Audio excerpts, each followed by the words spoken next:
About the recipes, about the annual meeting. You can read those. I want to mention the local sites tour. We've done 2 of those, and this last time we had about 40 people on the waiting list. We've scheduled another tour for the 30th, I think, of April, and that we'll give first preference to the people that were on the waiting list, and then the other seats can be taken up by anybody that has an interest. And so if you are interested in being a part of that tour, you need to get your name on the list, and tonight wouldn't be anything too soon because it's liable to fill up in a hurry. Membership dues, of course, you need to get those. If you haven't got your membership paid, you want to do that. A major concern that we have in SMCHA and have had in the recent years is this whole business of membership. Now, we've had a positive membership. We've had an increase in membership, but one of the things we've noticed is the increase comes, along with the increase come a lot more gray hair. And we need to bring in some younger people. We need to have your kids. We need to have your grandkids. We need to have people who are a little younger to kind of carry the torch, and we would invite you and we would encourage you to bring in to try to bring in some new members and some new membership and some new people and so on. Fact is, one person said we need to have a kids and grandkids promotion, so maybe we'll do that. I don't know. The website, if you haven't looked at the website, if you don't look at the website, you're missing a tremendous opportunity. I'm not going to take the time to ask how many of you have looked at it, but do look at the website. It's swissmennonite.org, and there's just a wealth of information there. You could have found out about the banquet tonight there. You could have found out who your officers are. You could have found out the bylaws and so on. But even more important than that, there's a whole series of articles that have been written and researched over the years that are in the monthly archive, and they're things about people like us. And they're just really interesting things to read, and you ought to be taking a look at that. Now, one of the things that we have done, and I want to emphasize this a little bit, we talk about this frequently, is that we have tried to make our properties more inviting and visitor friendly. We've improved the landscaping, we've planted trees, we've done a number of things along that line. If you visited the sites recently, I'm sure you will agree with me that they look nicer than they have. One of the things I want to call attention to is the new sign on the side of the cemetery building. It notes the Hopefield Cemetery, which of course has become property of SMCHA. And on the inside of the building, there's a box that lists the sexton, and on the opposing wall there's a little plaque that gives a little history of the cemetery. Now we have the idea that signs would be helpful to direct people out to look at these properties. If you go into Mound Ridge, for example, which that's where our people landed at one point, and you ask them where the properties of these properties, these monuments and so on are, people kind of get a blank look on their face, and they say, well, I think they're west of town. And that's just about all they know. I mean, the culture has changed. It's been 41 years since the memorial the monument was built, since the centennial was celebrated, and the people have changed. The people who did all that stuff are gone, and so we need to call attention to those things. We want to put up signs and direct people there and invite people to come take a look at them. Also, in the past year or two, we've spent considerable time, SMCHA Board has, in dealing with the issue of what's going to happen if our organization were ever going to fail. And we've already talked about the need for membership, and if we don't get some of those members, there's certainly a point in the future where it will. And so one of the things we have put in place to help preserve these properties and so on is an endowment fund. It's not matured yet. We've got a ways to go on it, but we have a great start on the endowment fund, and we're going to keep adding to it. Our challenge is to have it finished by the time we celebrate our 150th anniversary here in 2024. The second thing we've done is if in the event of SMCHA's demise, and I need to emphasize that there's no thought that we're going to be disappearing, but we need to have somebody to administer the properties. And so I'm going to tell you, this is new for the first time tonight. We have made an arrangement with the Eden Mennonite Church that if SMCHA would happen to disappear, that they will become the administrator of those properties. And so we feel kind of secure. We have the money, or we will have the money in place so that they can be maintained in the style that we think they ought to be, and we have the organization in place that's willing to do the maintaining. And so we think that's significant. Now, I already mentioned in there something about the books. So one of the books that I want to mention again is the James Crable book. I couldn't remember the title there before, but the title is Swiss-Russian Mennonite Families Before 1874. And like I said, we've just gotten a new bunch of those in, and if you want one, we'll make a special deal tonight. Then we have the other books, the Martin Schrag book, The History of the Swiss Mennonites, M.S. Kaufman book, The Challenging Faith, and some others. And then we've also developed a group of materials with our cemetery project, and Betty Hartzler has been pretty much responsible for doing a lot of that work, and I've asked Betty to tell a little bit about the books that she has.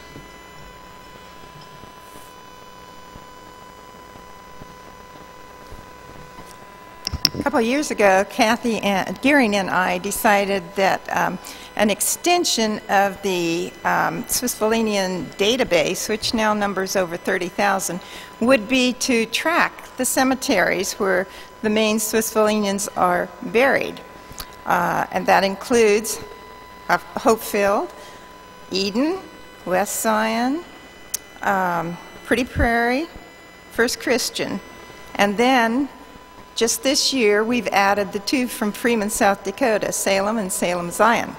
And we've put those into little booklets, and they're for sale out here for $3 each. Or at this point you can get all 5 of them for $20, and they're all alphabetically listed, and they will tell you which cemetery your ancestor is buried. And this one's especially helpful if you are like me and you have some in Freeman and you have some here and Pretty Prairie. So they're out there at $3 each. Thanks. Thank you, Betty. So if you want that, you can also, there's also a lot of that information on the website, so you can take a look there if you'd like to. We're trying to emphasize research projects, and you noticed in your last issue of the SALT there's a call out for researchers. We got some positive response. If some of you have a project or something that you'd like to have researched, you can mention it. Maybe you'd like to work on it. Maybe you'd like to have someone else work on it. We'll try to work out something. We'll try to get the job done.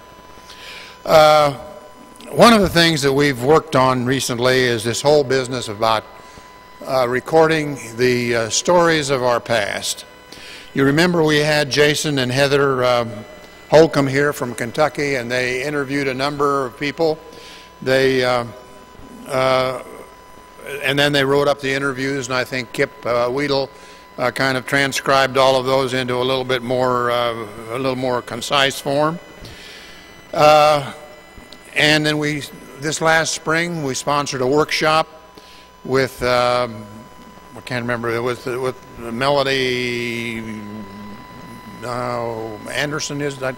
Anyway, she writes a lot for the Mennonite, and she kind of taught people how to do it. But so far, we haven't been very successful. But we're still trying. We're still going to work at this. Recently, I acquired a book of those kind of stories. It's called Dust Storm Days and Two-Holers. It's written by people from central Kansas about their experiences in their childhood and so on. And there are a lot of people in there that we all know. And for example, Leslie Groves wrote an article about his first love. Leslie Groves lived in Elyria for years and years and years. Joel Varan from Pretty Prairie wrote about making a swimming pool in a hog pen. And Galen Riediger, that a lot of you know, wrote about butchering days. Marion Nattier from the Mound Ridge area wrote about his childhood. Glenn W. Gearing is in there. He got caught as a young school teacher in a snowstorm in western Kansas. But the one I wanted to read one to you. You remember a few years ago, Elmer Schrag was the president of SMCHA. And Elmer, that was been in the 90s, I guess. His wife, Laura Ann, Elmer died, and his wife, Laura Ann, wrote a little short article, and she's the kind of person, I know Laura Ann well, in fact, I go to Sunday school with her. And she wrote the kind of an article that's rather concise and to the point, and I thought I'd just share it with you. It goes as follows. As newlyweds 50 years ago, my husband and I rented an old farmhouse for $10 a month. It had no indoor plumbing, only an outhouse, and one summer night, we were awakened by the odor of a skunk. Elmer got out his gun and went out into the moonlight, and as he raised the gun and took aim, his pajama bottoms fell off. He fired. The skunk took one look, crawled under the outhouse and died, and we never could decide whether it was what she saw or what she felt. Anyway, those are the kind of things that we need to, and there are others like this, but in the interest of time, I'm not going to read any more. If you have stories like that, special stories out of your childhood, and they don't have to be funny. A lot of people write about rather mundane things, but they're important to them. These stories could be written down, and we could maybe form our own book. Instead of calling it Dust Storm Days and Two-Holers, we could maybe call it Two-Holers, Montgomery Ward Catalogs, and Bona Broogie. Anyway, I think we're getting pretty close to where we need to start our program. We gave a scholarship again to Callie Ortman, and I think I'm going to stop at that point. Barbara Stuckey is the person who arranged and is going to present the program. Barbara?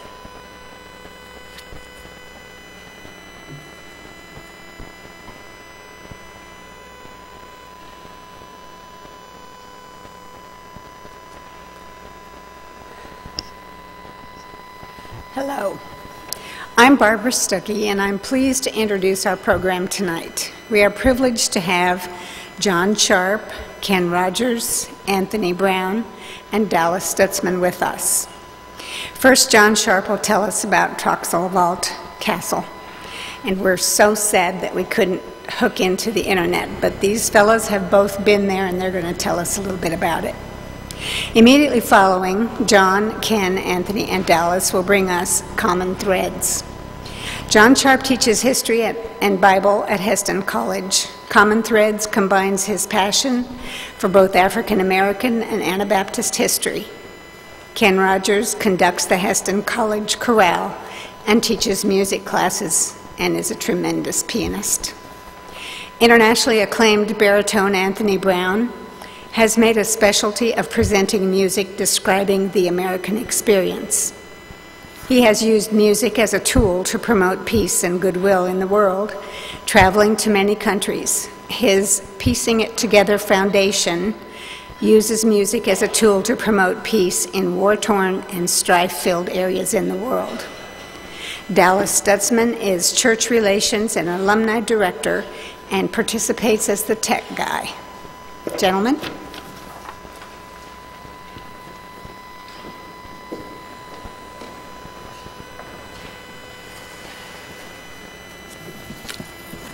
Good evening. There is a castle for sale, and you might want to buy it. Ken, where is this castle? The castle is in the canton of Bern, Switzerland, where many of the Anabaptists, where Anabaptism was fertile in that area for many, many generations. And this was a castle which, in the 16th and 17th century, housed Anabaptists as prisoners. It so happens that this castle is being offered to Mennonites and Reformed ministers who are interested, and it only takes 1 Swiss franc. Do I have a Swiss franc anywhere in here? Yeah.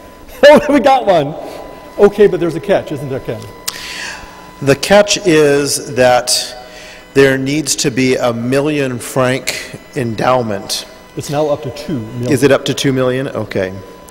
That's changed as Leroy, are you still with us?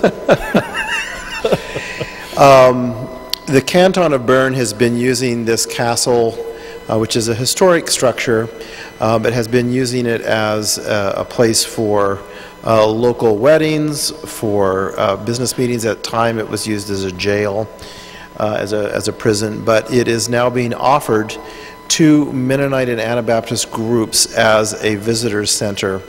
And again, they are willing to sell it for 1 Swiss franc, which is about, that's about $1 actually, unfortunately. That means the Swiss franc is really strong. But it means that Mennonite and Mennonite-related groups need to raise about $2 million as an endowment to maintain the castle. And there's a vision of having this used as a place of spiritual renewal and of a place where people can come as an informational center, Mennonite and Anabaptist informational center. So. Thank you. And if you find your 2 million, see Leroy. Thank you for the invitation and the delicious supper. And we're delighted to be here. We'll begin with a hymn.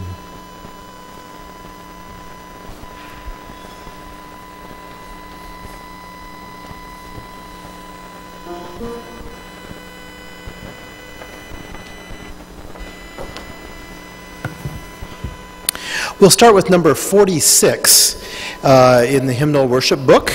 I Sing the Mighty Power of God. And if you want to read the text up here, if you know, it's a fairly familiar hymn. We'll sing the first stanza and whatever stanza comes next. I'm not sure what's on the PowerPoint. I think it's 2. I sing the mighty power of God that made the mountains rise, that spread the flowing seas abroad, and built the lofty skies. I sing the wisdom that ordained the sun to rule the day. The moon shines so that none come and all the stars obey. I sing the goodness of the Lord that filled the earth with good. God formed the creatures with a word, and then pronounced them good. Lord, how thy wonders are displayed wherever I turn my eye. If I survey the ground, I tread for days upon the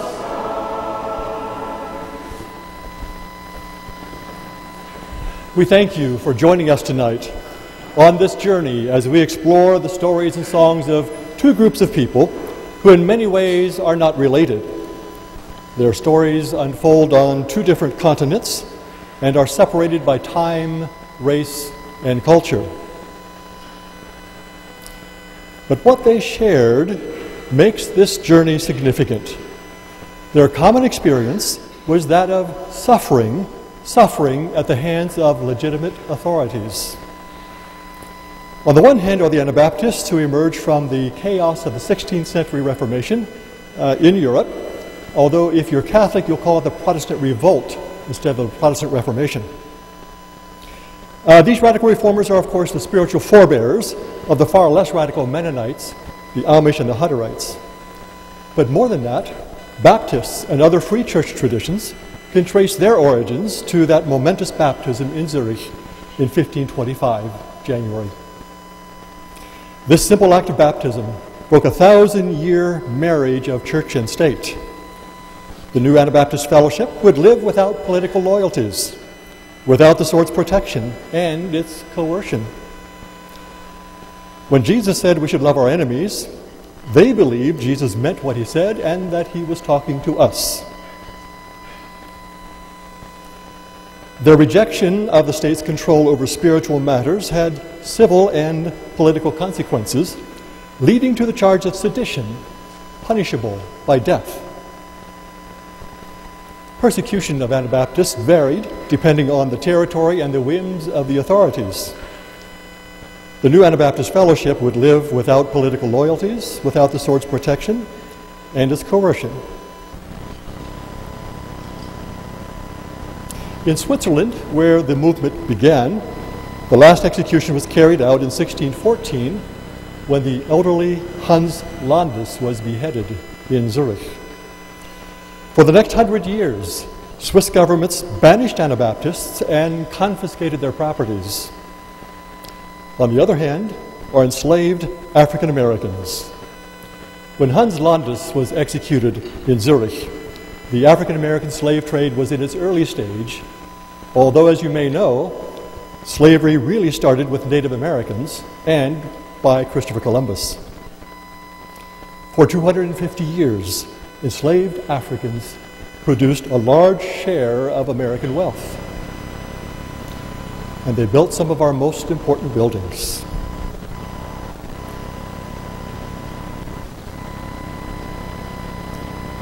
That President Barack Obama and his family, Michelle, Sasha, and Malia, occupy the White House was unimaginable a few years ago. Even more so in 1912, when President Wilson cleansed the White House of African American staff, a tradition since the Lincoln administration. Slavery was so deeply embedded in the U.S. economy that it became the primary cause for the Civil War. That war claimed over 600,000 lives, more than in all of the other American wars put together, from the Revolution to Vietnam. The U.S. outlawed the international slave trade in 1808, but most authorities looked the other way when it actually continued. The 13th Amendment, well dramatized in the popular movie Lincoln, tells us that story of the 13th Amendment. It may surprise you to hear that of 12 million Africans imported to the Americas, only 5% came to the United States. We tell the stories in songs of these 600,000 and their descendants, who numbered 4 million by the time of the Civil War. Unlike Anabaptists, of course, who joined the movement voluntarily, Africans came to this journey, at least most Africans came to this country, in shackles over the brutal and torturous Middle Passage. Despite the many dissimilarities, both groups found strength and meaning in their faith. They were utterly confident that they were in God's hands and that God's purposes would, in the end, prevail. We hope our presentation of their common threads will capture your imagination and inspire your compassion. To begin our journey, we invite you to sing an Anabaptist hymn, Felix Mons's I Sing with Exaltation. It's found in your hymnal worship book, blue hymnal number 438. And if we could maybe have a little bit more light in the congregation, and we could use a little less light on stage, I think it might be easier to see. And so with the singing. We'll sing the first two stanzas, and then keep your finger there. We'll sing then verse 4 and then verse 3. So 1, 2, 4, and 3. But first is 1 and 2 right now.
Irish folk singer Tommy Sands said in a concert at Heston, "In war, the winners write history," which is nothing new. Jim Youngke has been saying that for years. But he added, "The losers write songs." And so it was that the Reformed historian Heinrich Bullinger's version of the Anabaptist story made it into the official histories. And Felix Manz left us a hymn. We hear in this hymn his stinging critique of the Zurich authorities who wielded the sword to force compliance. Unlike the heavy-handed Zurich authorities, the Christ Manz knows bids us, invites us, calls us to his righteous heavenly throne.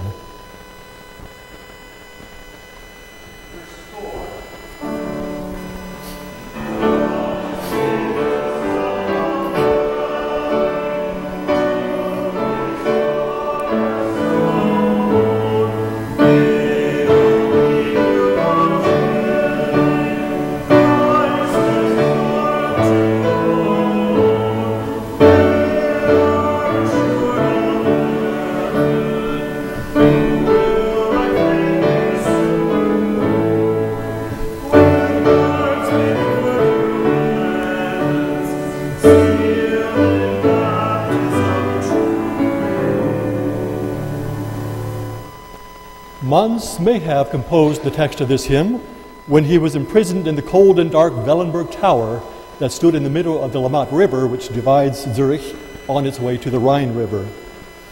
Here the doctors of theology pressed Manz to give up his forbidden practices, but he refused to bend, saying he would continue to rebaptize members into the true church because it was biblical, and because a church that baptized infants, used the sword, was linked to the state, and served the Lord's Supper to unconverted masses was clearly a false church.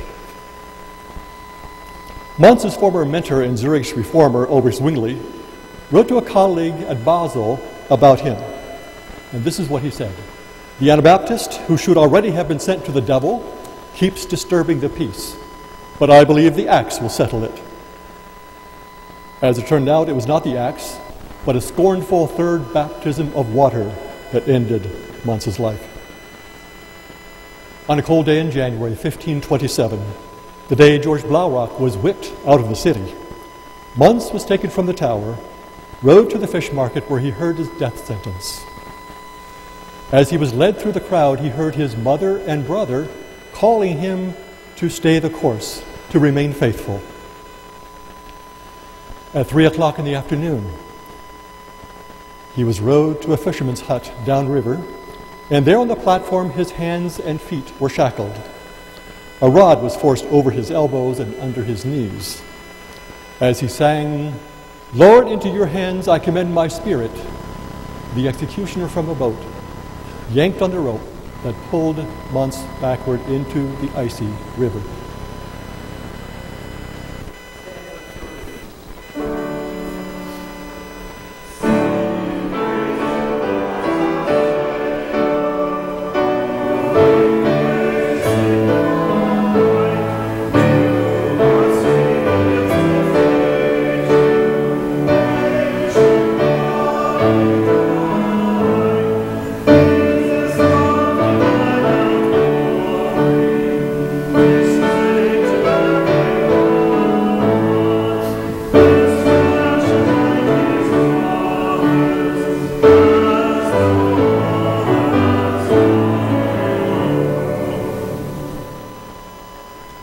During the Great Awakening in the 18th century, many Africans converted to Christianity, even though it was the religion of their oppressors, and even though their conversion made no difference on their status as slaves. Still, the enslaved came to understand that God's gift of Jesus, his love and redemption, were for them too. His declaration that he had come to preach good news to the poor and to proclaim liberty to the captives lifted their spirits and renewed their hope.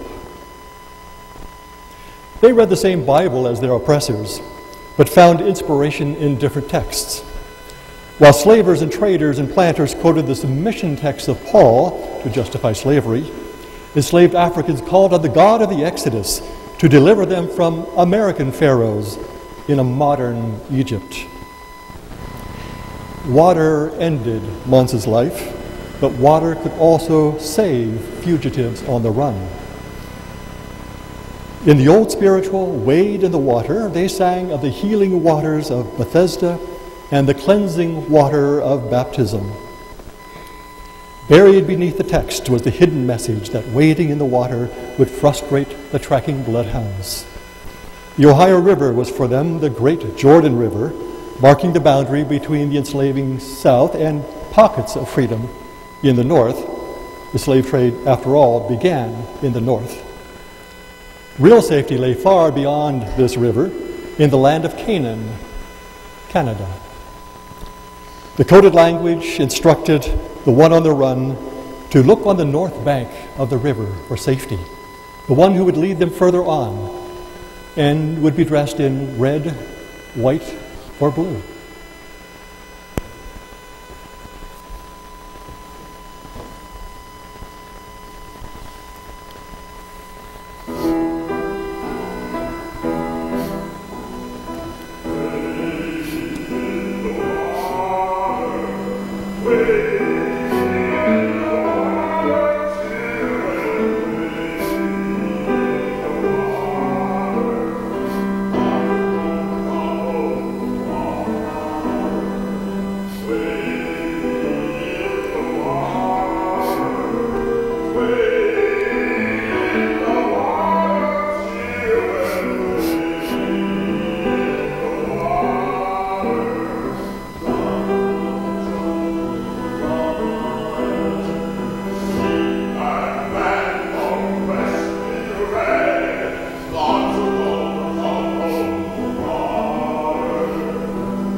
Inspired by the American and French revolutions, enslaved Africans on the French island of Saint-Domingue revolted against their oppressors in 1791.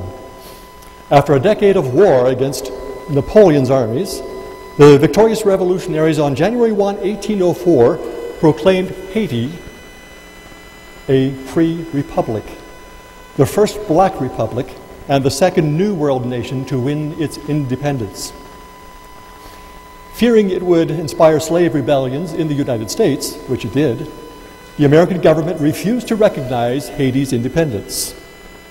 Thomas Jefferson, our slave-owning president, one of 12 such presidents, called them cannibals and imposed economic sanctions on them that lasted nearly 60 years. These American sanctions helped to ensure Haiti's long slide into poverty. After the Haitian Revolution, terrified slaveholders believed every African capable of insurrection. In desperation, they whipped, tortured, and executed suspects. State legislators from New York to South Carolina rushed to enact a series of restrictive black codes to protect slave owners. In what is called the terrible transformation, indentured servitude, that is, a limited time of service that ended in freedom, was gradually transformed into lifelong slavery based on race. In 1702, New York passed a comprehensive slave law, followed by others in 1705 and 1706. Other northern states did the same. After a fully organized slave revolt in New York City in 1712, the city passed even harsher slave codes. In the Carolinas, where blacks were the majority, a 1712 act declared that it shall always be presumed that every Negro is a slave until proven otherwise. Slave patrols throughout the South were authorized in 1722 to search African Americans for weapons, arrest any without permits, and whip anyone they considered dangerous. Those accused of crimes were quickly condemned in special slave courts and often hanged. In Virginia, the 1705 legislature made this terrible transformation legal and complete. They declared that all Negro, mulatto, and Indian servants within this dominion shall be held as real estate. That was the key. Slaves were not people, they were property, and the rights of property owners were far more important than the lives of the enslaved Africans. The Virginia legislature set the penalty for stealing to be 60 lashes, and there was ample evidence.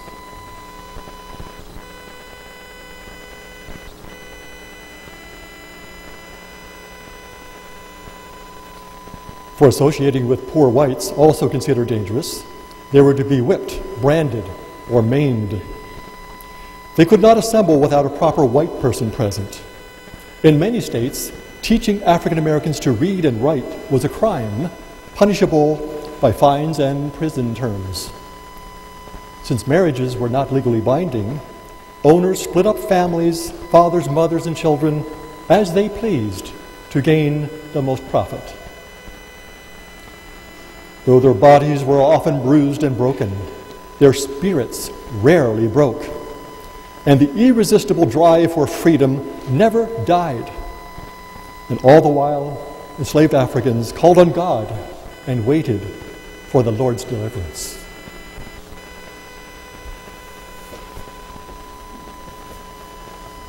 This call and response here to the text is pertinent for you.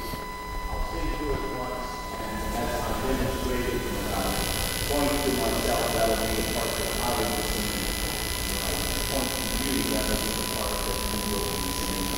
First, I'll sing both parts. Oh Lord,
Enslaved Africans found many ways to resist their enslavement. They worked slowly, they broke tools, they pretended to be sick. Many ran away, some multiple times. As one historian put it, every southern community raised its annual crop of runaway slaves. Others organized revolts, 250 on record, none of them successful. Still, they tried. You have read of the Stono and Denmark Vesey rebellions in South Carolina and in Virginia, those led by Gabriel Prosser and Nat Turner. You may not have heard of the 500 Africans who rose up against their oppressors on sugar plantations near New Orleans in 1811. It was carefully planned and timed by some who had been warriors in Africa. But with superior firepower, the planters and militias exacted a furious revenge. They slaughtered and beheaded the freedom fighters, and unlike Hans Landis, whose head was buried with his body, theirs was posted on stakes along the roadways and river to give a ghastly warning. The governor of the territory downplayed the event, and with the collusion of newspaper editors, the event was lost in the mist of history.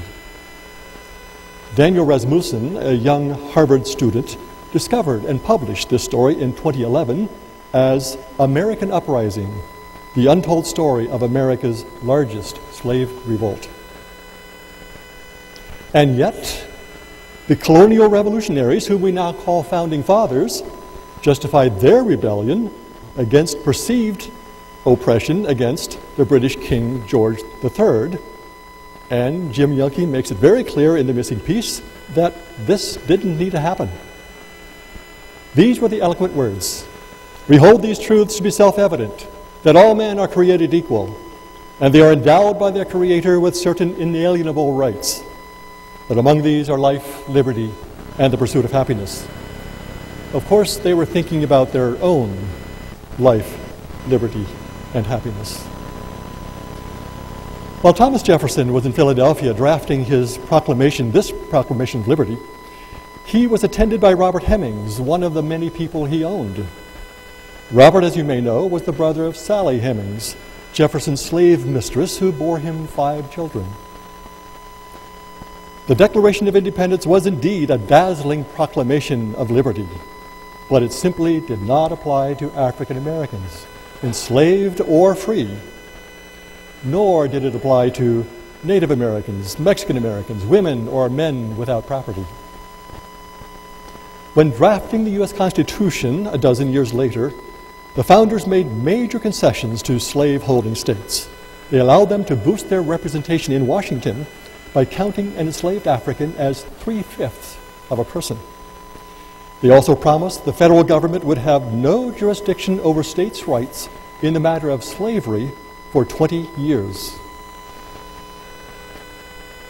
2 generations later, President Lincoln shocked his second inaugural audience with these words: "Fondly do we hope, fervently do we pray, that this mighty scourge of war might speedily pass away.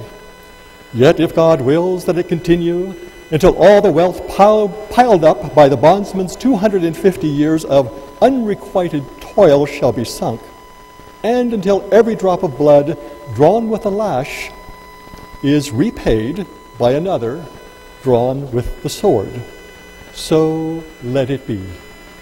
The judgments of the Lord are true and righteous altogether."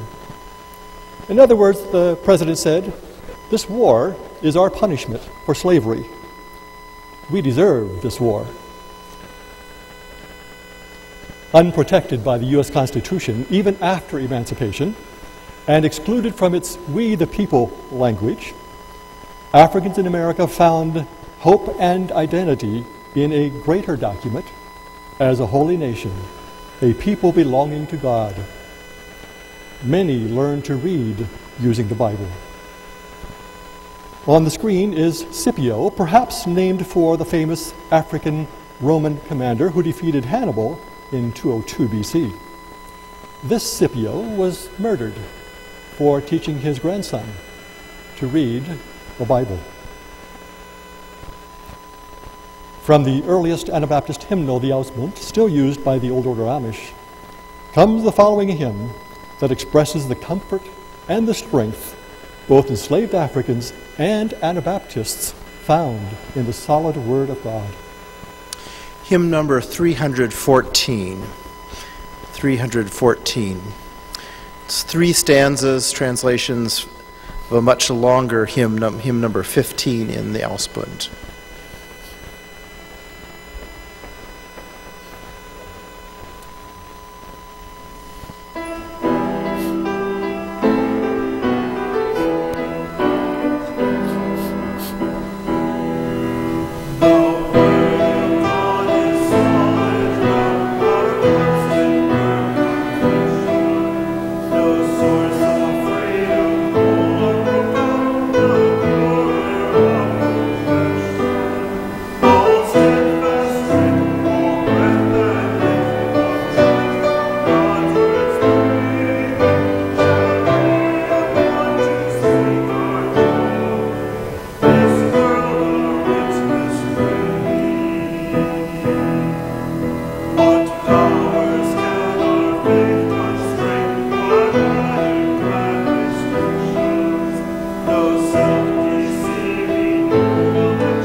God's Word as the foundation, the sure foundation, brings to mind Menno Simon's key verse, "For no one can lay any other base than that which is already laid, and that is Jesus Christ." We go now to Menno's country, in the lowlands, for our next story, but more specifically, Belgium. And here's our next narrative. Mike Evans was arrested and imprisoned in Flanders during the time of the infamous Spanish Inquisition. On the day of her execution, 15-year-old Adrian brought 3-year-old Hans to the city square. They watched the executioner lead their mother to the stake. An execution was high drama in 16th century Europe. Bloody theater, Tilman van Bracht, author of The Martyr's Mirror, called it. Huge crowds came to see God's wrath poured out on the heretics. The sword of the state became the instrument of the church in its bloody ritual of discipline. But as you know, a strange thing happened. The final prayers and songs of the dying martyrs drew many out of the persecuting church and into the suffering church. As Church Father wrote, "The more ye mow us down, the more we grow. The blood of the martyrs, you see, is the seed of the church," the words of Tertullian. To stem the tide of such defections, authorities began clamping tongue screws onto the tongues of the condemned. Hot coals were applied to the end of the tongue, making it swell, so the tongue wouldn't slip out of the clamp, and preventing the victim from making that final, powerful testimony. So it was with Mike Evans. She was chained to the stake, her tongue clamped and swollen. When the fire was lit, Adrian fainted. When he came to, it was all over. The image shows him rooting in the ashes, looking for something, the tongue screw. He took it home, and I like to imagine he took little Hans on his knee from time to time, showed him the tongue screw, and told him about his courageous mother's faith and death. Perhaps he did the same with his own children, and then with his grandchildren. That tongue screw, we're told, is still in the hands of a Dutch family today. Ironically, what was meant to silence Mike Evans' song is now the object of her ongoing testimony.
Surely the most eloquent voice in all America condemning slavery was Frederick Douglass.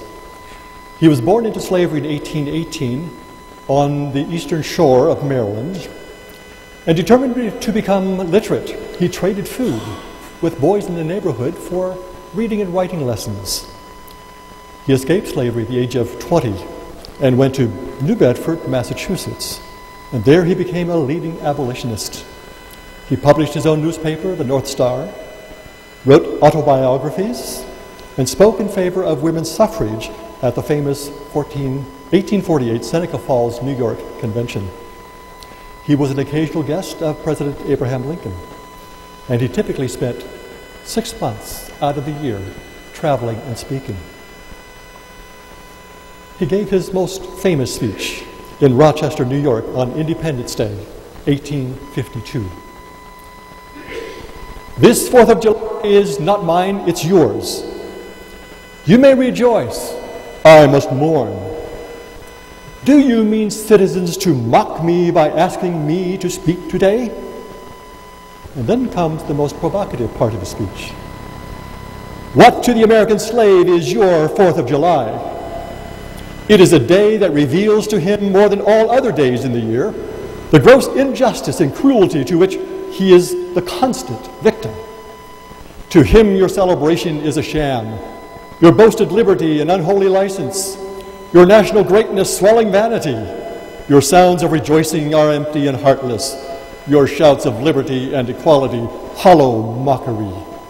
Your prayers and hymns, your sermons and thanksgivings, with all your religious parade and solemnity, are to him mere bombast, fraud, deception, impiety, and hypocrisy, a thin veil to cover up the crimes which would disgrace a nation of savages. There is not one nation on earth guilty of practices more shocking and more bloody than are the people of the United States at this very hour. Other voices, though less eloquent, were equally passionate. All across the land, from cotton fields of Georgia to the workshops of New York and Boston, pens and voices transformed the torturous bondage of 4 million people into narratives and poetry, lyrics and tunes, their cries of agony into hymns of praise. Some were also songs of resistance. Singing was an acceptable mode of communication. Believing it to be a sign of compliance and contentment, slave masters encouraged singing. But at the same time, the spirituals communicated defiance, writes Dard Newman. By singing spirituals based on the biblical Exodus story, they were engaging in an act of subversion, proclaiming themselves to be God's chosen people who would one day achieve freedom, and one day their oppressors, like Pharaoh's armies, would be punished. Just as Wade in the Water carried a double message, so did many others. Frederick Douglass wrote that, "O Canaan, sweet Canaan, I am bound for the land of Canaan," symbolized something more than a hope of reaching heaven. It also meant reaching the north. Run to Jesus, shun the danger, I don't expect to stay here much longer, meant escaping the plantation. Steal away to Jesus was sometimes used to announce secret meetings. Singing had still another function. Call and response spirituals allowed slaves to build and nurture a sense of community at a time when their communities were physically torn apart. The next spiritual expresses the anguish of a man whose wife and children were sold and shipped off. Buying and selling enslaved people, whether by private transaction or public auction, reduced humans to chattel, that is, articles of movable property.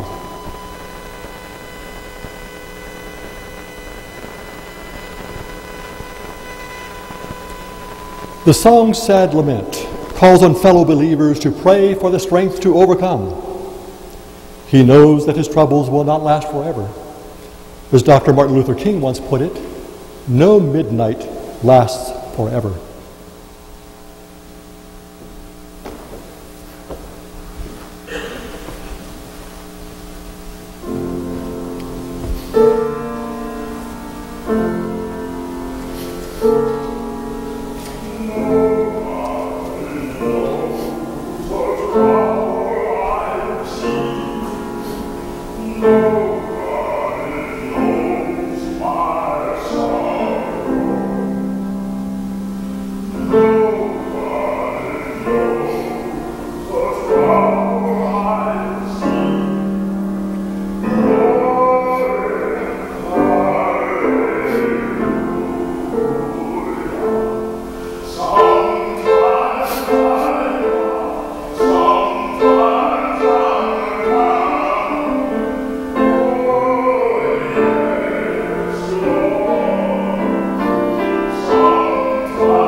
As enslaved Africans were subjected to the evil whims of governments who determined the life or death, the freedom or enslavement of their subjects, so were the Anabaptists. Families were torn apart, parents imprisoned, and children given to others to raise. Even the elderly were hounded from their homes and exiled. According to an account from the Ausbund, so many were taken we cannot name them: husbands, wives, pregnant mothers, nursing infants and the sick. Many became widows and orphans, and many were driven out of the land. They were scattered. They took our homes and our houses, our farms and our goods. We are scattered like sheep without a shepherd. We have left our houses and lands and have become like owls of the night, like game birds. We sneak about in the forest. Men track us down with dogs and lead us like lambs back to town. There they put us on display and say we are the cause of an uproar. We are counted like sheep for slaughter. They called us heretics and deceivers. A witness described the following scene. 9 men knelt on the green meadow. Blood flowed over the sword. 3 women were drowned. 1 laughed when they put her into the water. Then we buried them all together in one deep grave. There was much weeping. Many people cried to God that he would give rest to the departed souls. But others mocked, saying, they were the devil's horde and they served the Antichrist. This was done on Friday morning. Many important people came riding in. They came lightheartedly, but we all went home in tears. I cannot describe everything I saw. Some prayed, "Oh Lord, no tribulation is so great that it can draw us away from you. Glory, triumph, and honor are yours from now into eternity. Your righteousness is always blessed by the people who gather in your name.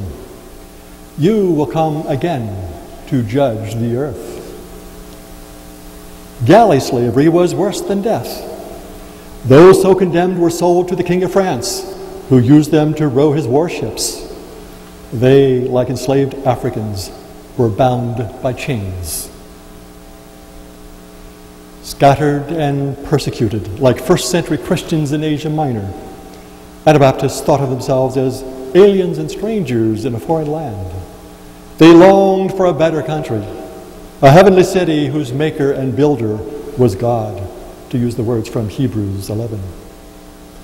From dungeons of Europe and plantations of the American South came a longing for a city called heaven.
Harriet Tubman was known as the Moses of her people.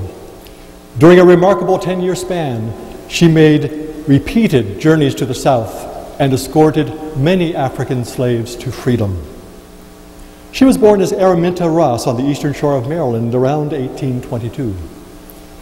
When her master's death in 1849 made her sail inevitable, she, with her brothers and her husband, John Tubman, planned their escape. At the crucial hour, only she had the courage to do it. By foot, she followed the North Star to Philadelphia, the city of many free blacks. When she had earned some money, she went back to Maryland and led her sister and her sister's 2 children north to freedom. That was the beginning.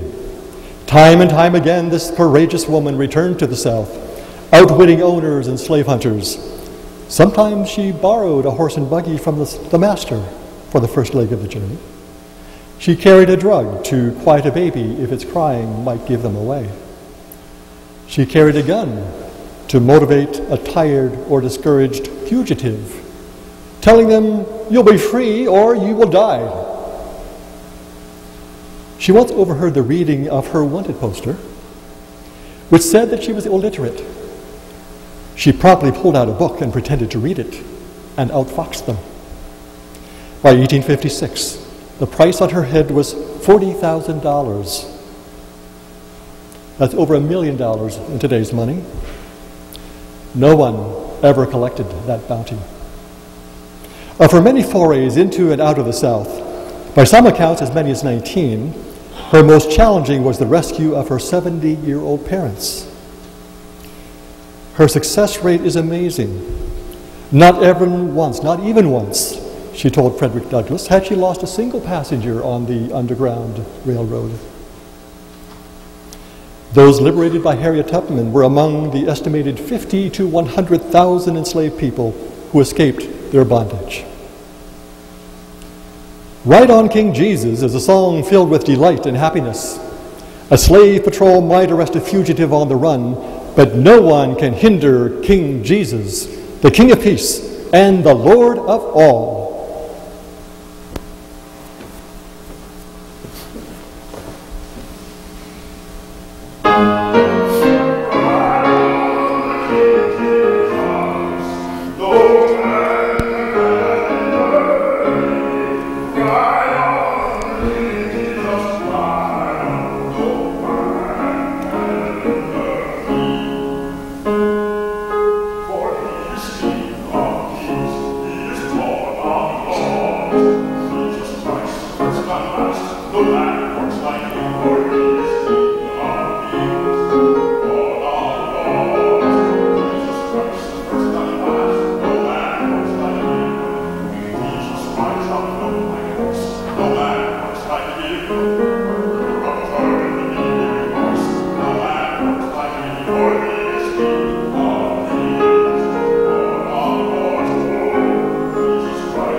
Thank you for joining us on this journey tonight.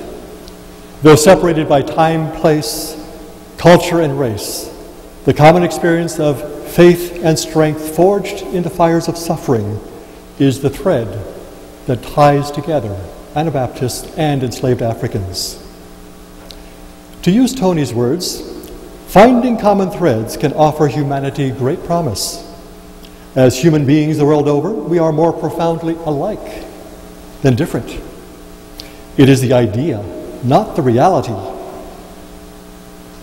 of difference that forms the basis for racism, for persecution, and systematic oppression. The Genome Project has shown what we surely know as children of God by instinct and by our identity as brothers and sisters. The DNA makeup of all human beings is 99.9% identical. Our challenge is twofold: to engage our differences with respect, to find the common threads that unite us. Perhaps in the process, we will see in the other not the face of an enemy, but the face of God. Of course, we're centuries removed from the Anabaptist era and generations removed from American slavery. But can their stories inspire us to meet our many contemporary challenges? Racism is still deeply entrenched in the American psyche. It may be the deepest divide in American life, and it extends beyond the black-white divide to the brown-white divide. New immigrants from the Southern Hemisphere seeking to improve their lot in life as our ancestors did are aliens in this foreign land. Perhaps you've noticed we seem to be getting less and less, becoming less and less hospitable. Are we tired of the poetry of Emma Lazarus associated with Lady Liberty? Give me your tired, your poor, your huddled masses, yearning to breathe free. Everyone such freedom. Are we afraid there will be no air left for the rest of us?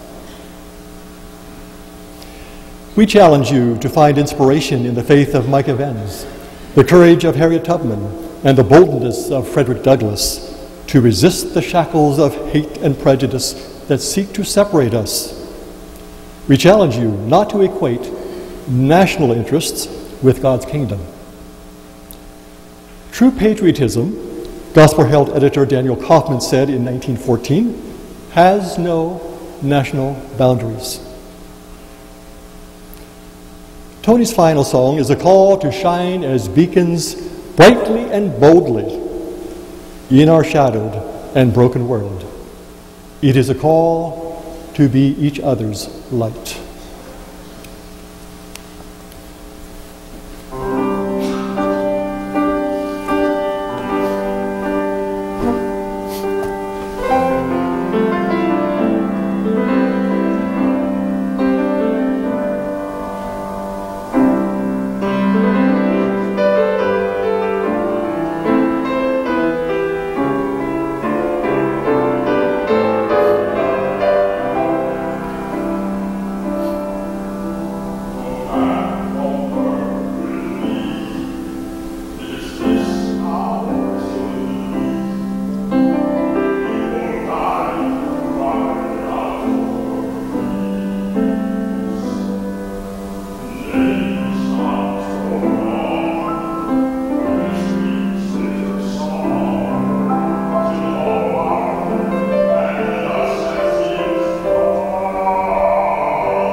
Thank you again very much. Thank you all.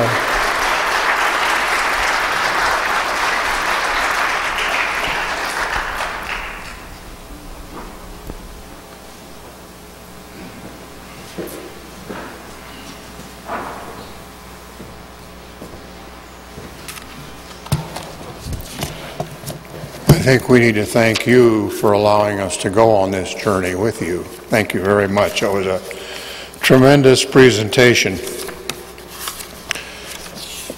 That pretty much brings us to the end of our program for this evening. We want to again offer thanks to the programmees, John Sharp, Tony Brown, Ken Rogers, and then we had the tech man whose name I've forgotten, but anyway. Dallas Stutzman. Okay. Thank you very much. You will not have a complete evening unless you go buy a book. That would just complete everything just right. Remember, if your membership is not up to date, it's high time that you take care of that. If by chance you have not paid for your meal, please take care of that. Beyond that, thank you for coming. We hope to see you at the annual meeting in Hutchinson in April. We are adjourned.